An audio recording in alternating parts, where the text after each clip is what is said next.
La DQ est en crise. D'abord, on a une adaptation à faire comme parti dans l'opposition officielle.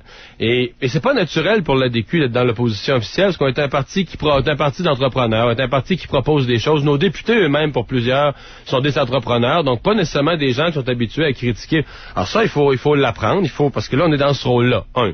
Deuxièmement, les dossiers qu'on a à pousser, il y a certains mois où c'est plus facile de mettre de l'avant. Exemple, le mois de février, là, c'est un mois extraordinaire pour nous parce que, prenons l'exemple de la santé. Réforme de la santé, c'est un sujet que la DQ pousse depuis le début des années 2000, faire une place intelligente au secteur privé.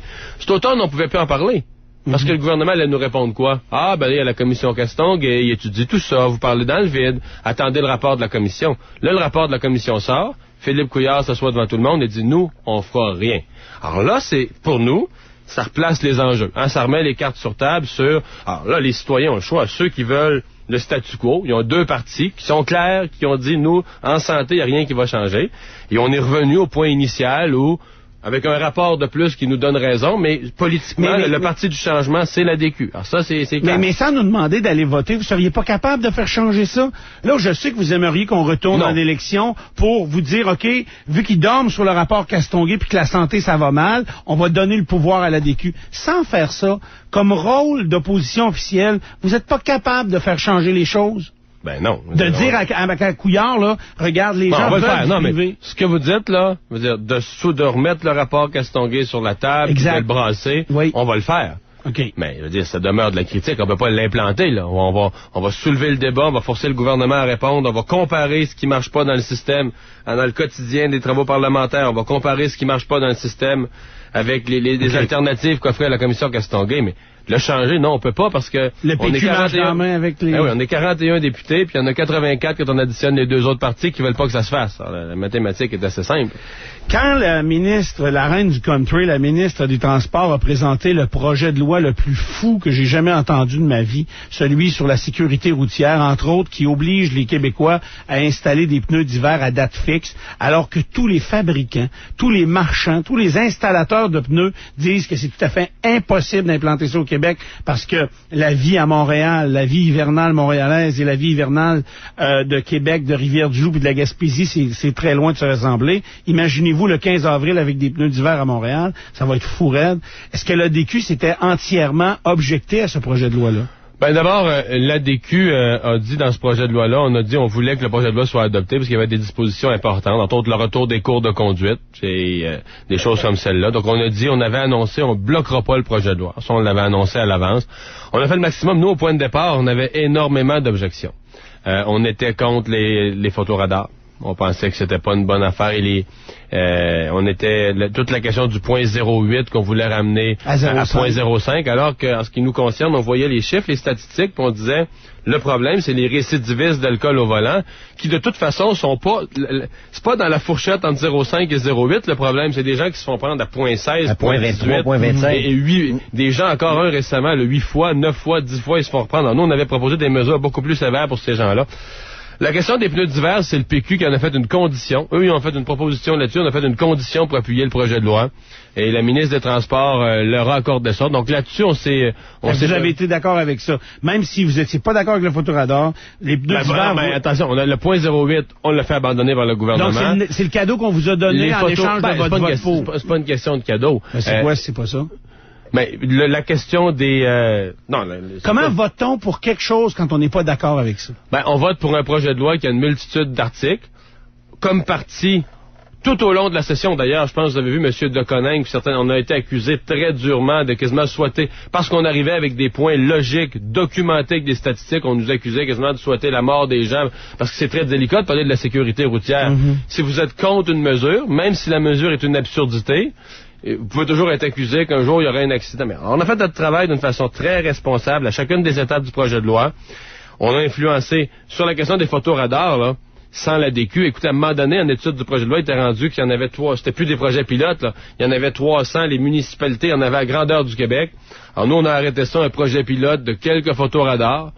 On verra l'expérience. Moi, je pense que ça va prouver que ça donne rien, mais enfin. On verra. J'aimerais que vous utilisiez les casques d'écoute juste qui est à votre gauche. Je vais vous faire entendre ce que Maxime Bernier a dit ici sur nos ondes à propos, justement, de ce projet de loi sur la sécurité et, entre autres, des pneus d'hiver. On l'écoute.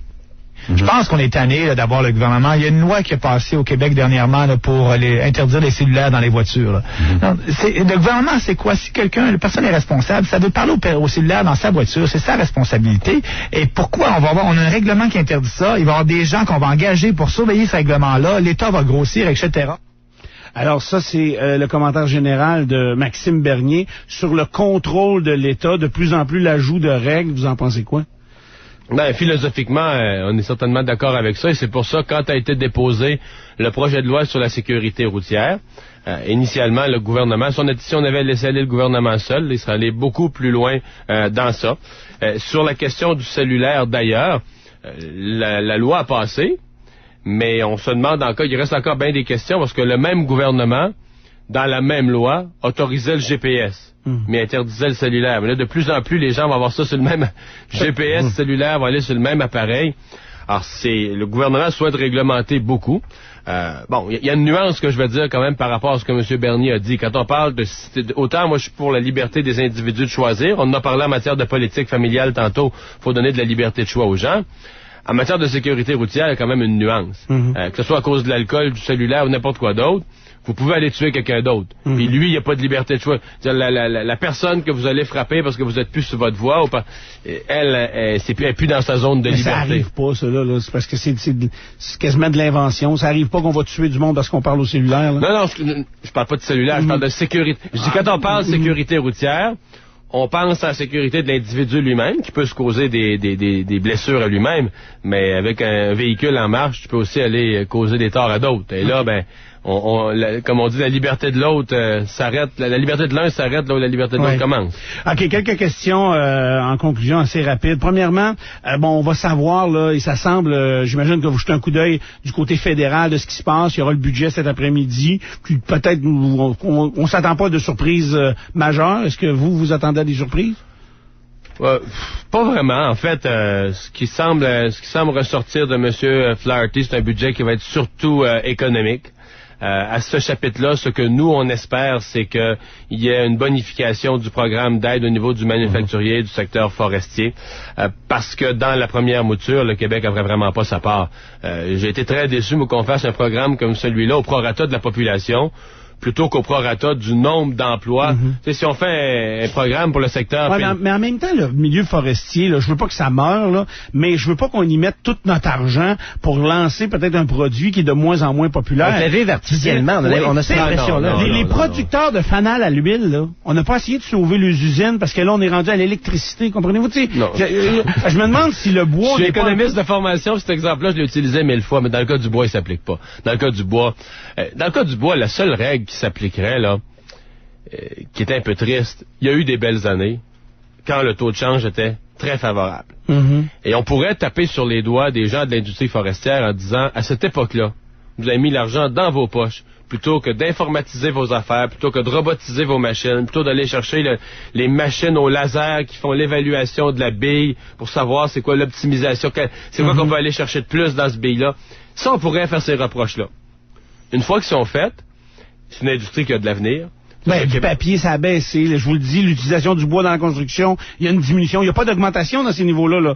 Il n'y a qu'un peu de diminution du papier. Mais il y a de l'avenir. C'est pas comme le fanal à l'huile.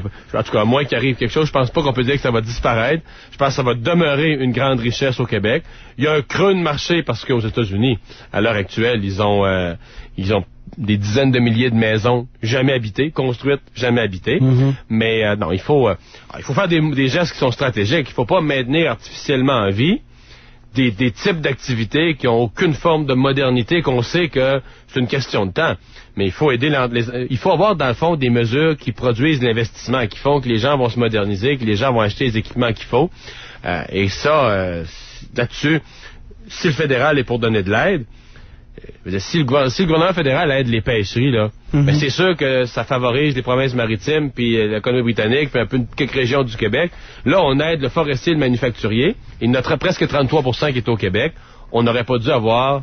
Moins que 33%. En tout cas, là, on a eu l'aide en proportion de notre population. Est-ce qu'il va y avoir des élections fédérales, selon vous? Votre opinion, vous... Non, mais c'est parce que de 48 heures à 48 heures, ça change. J'ai l'impression que non. Je vais vous dire une image bien simple. Je regarde aller Stéphane Dion. quand t'as une piscine d'eau froide, là, que la personne, ça fait 8 fois qu'elle fait le tour, on peut arriver à la conclusion qu'elle plongera pas, tu sais. Est-ce que Mario Dumont est en train de faire le tour de sa piscine d'eau froide?